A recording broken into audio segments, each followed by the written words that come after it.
Welcome to Blank Screen.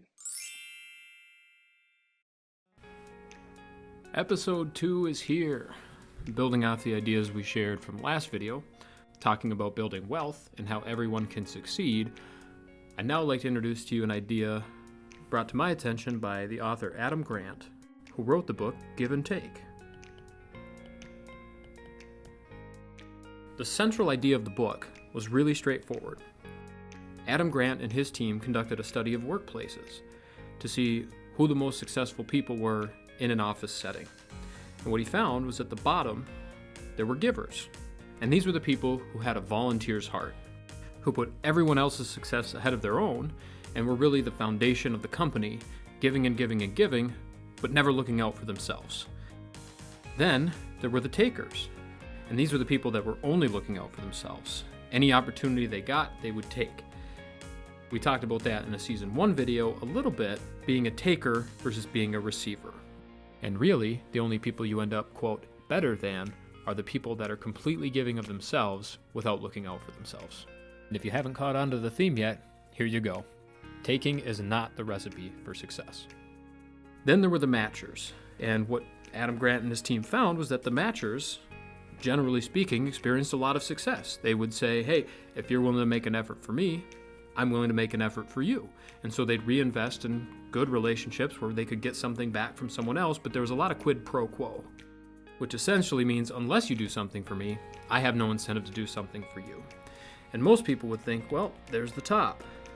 But what they found extremely interesting was that at the very top, givers showed up again. And the question was, what differentiated the givers at the top from the givers at the bottom?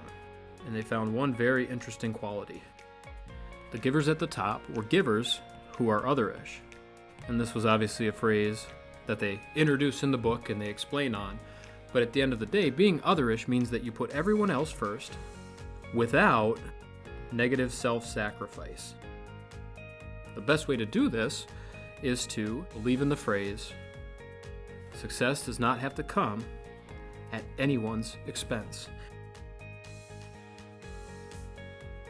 Whether it's spiritually, relationally, physically, financially, and so on and so forth, we have the ability to give without sacrificing ourselves because we find things that we enjoy doing. So, if you haven't read the book, I really encourage you to read it. It's going to put you in a really good servant mindset, but not at a self-sacrificing way. We can be a solid figure in an institution while giving and supporting everyone else around us. And one final point, you must have your cup full before becoming otherish, or at a minimum, your cup must be filling up before you pour out of it. You cannot pour from an empty cup. So make sure that whatever is filling your cup is filling it up faster than you're pouring out from it. That's the real idea of being otherish, is having a completely full cup and giving to other people.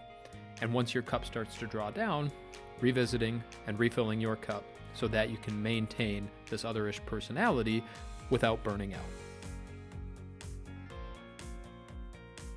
As always, thank you for watching these videos. Blank Screens by Michael T. Swartz. Happy to be rolling with you in Season 2.